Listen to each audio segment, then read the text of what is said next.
Aqui eu trouxe um quadro de avaliação da presença de edemas. Tirei tudo do Ministério da Saúde, tá? Então, achados, ó, edema ausente. A gente vai anotar um tracinho, um sinalzinho de menos, tá? Vai acompanhar a gestante seguindo o calendário de rotina.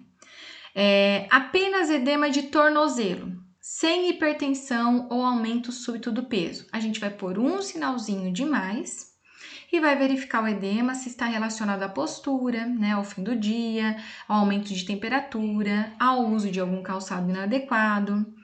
Um edema limitado aos membros inferiores, porém na presença de hipertensão ou ganho de peso. A gente vai pôr 2 sinais de mais. A gente vai orientar essa gestante a repouso em decúbito lateral esquerdo para facilitar o retorno sanguíneo. Verificar a presença de sinais ou sintomas de pré-eclâmpsia grave. Então, a gente vai ver proteinúria, a gente vai ver hipertensão arterial. Marque retorno dela em 7 dias, tá? Aqui, essa questão de marcar retorno, gente, é mais específica do enfermeiro. Mas vocês vão poder avaliar essa mulher e vocês têm condições de colocar, de observar se é uma cruz ou 2 cruzes, tá? Edema generalizado, então ela apresenta face edemaciada, tronco e membros, ou que já se mostra presente quando a gestante acorda, acompanhado ou não de hipertensão. Então aqui é mais grave. A gente tem que pôr 3 sinais de mais, desculpa. Então a gestante de risco em virtude de suspeita de pré-eclâmpsia apresentou edema de face, gente, tronco, membros, aí já é um sinal de alerta muito forte. Edema unilateral de membros inferiores com dor ou sinais flogísticos. Aqui a gente já começa a suspeitar de trombose, tá? Porque quando ela tem edema de um lado só, significa que aquele lado tem comprometimento circulatório. Ela tem que ser avaliada pelo médico e encaminhada para o setor de alto risco. Cuidados com as mamas, gente. Sugere-se o uso de um sutiã durante a gestação, um sutiã que dê uma boa sustentação para as mamas, né, com alças largas. Sugerem-se banhos de sol nas mamas por 15 minutos, o sol até às 10 horas da manhã ou após as 16 horas, ou então ela pode fazer banho de luz com lâmpada de 40 watts, a cerca de 1 palmo de distância dessa lâmpada, tá? É desaconselhável o uso de sabões, cremes ou pomadas no mamilo, porque isso pode irritar, pode afinar a pele do mamilo e depois contribuir para o aparecimento de fissuras. É contraindicada a expressão da mama ou ordenha durante a gestação para retirada do colostro, porque você vai estar estimulando produção de hormônios esses, por exemplo, ocitocina, que não é interessante também, porque a ocitocina ela estimula a contração uterina, tá? Vamos lá. Para o exame clínico das mamas, como a gente vai fazer? Então, a inspeção é estática e dinâmica. A gente vai identificar visualmente achatamentos dos contornos da mama. A gente pede para ela elevar os braços, abaixar os braços, para ver como essa mama está, se ela muda, né, a sua textura tecidual, tá? Para ver a questão de assimetria, para ver a presença de mudança de cor da pele, a textura. A palpação consiste em utilizar os dedos para examinar todas as áreas do tecido mamário e os linfonodos axilares, tá? Supraclaviculares em busca do quê? De nódulos, de espessamentos, de modificação de textura, de modificação de temperatura, tá? Durante os cuidados no pré-natal, é importante conversar sobre as vantagens da amamentação para a mulher, a criança, a família, a comunidade, além de garantir orientações sobre o manejo da amamentação. Muito importante, tá, gente? Vantagens da amamentação para a mulher. Vai fortalecer o vínculo afetivo, favorece a involução uterina, reduz o risco de hemorragia, né? Porque vai estimular a produção de ocitocina, que é um hormônio importantíssimo para a contração uterina e dessa forma ocorrer a involução uterina e cessar o sangramento.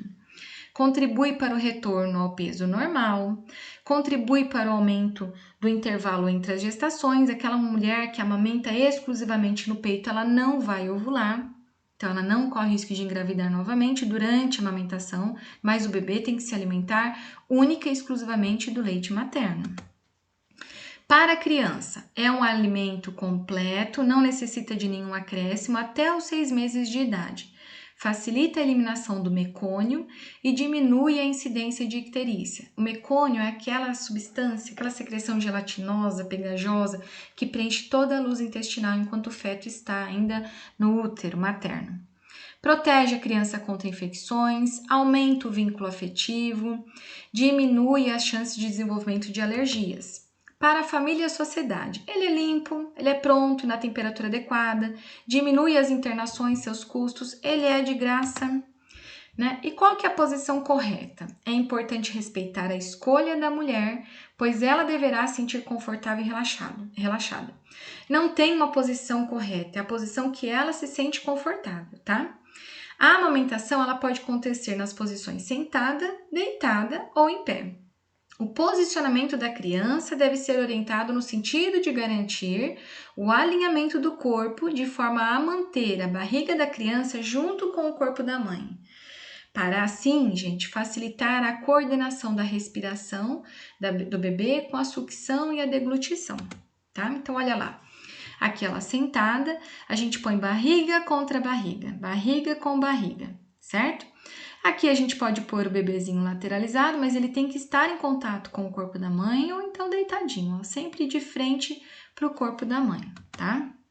A pega correta, gente, acontece quando o posicionamento ele é adequado e vai permitir assim que a criança abra a boca de forma a conseguir abocanhar quase toda ou mesmo toda a região mamilo-areolar. Então, é importante que ele abocanhe a região areolar, aquela parte amarronzada que em volta de todo o mamilo.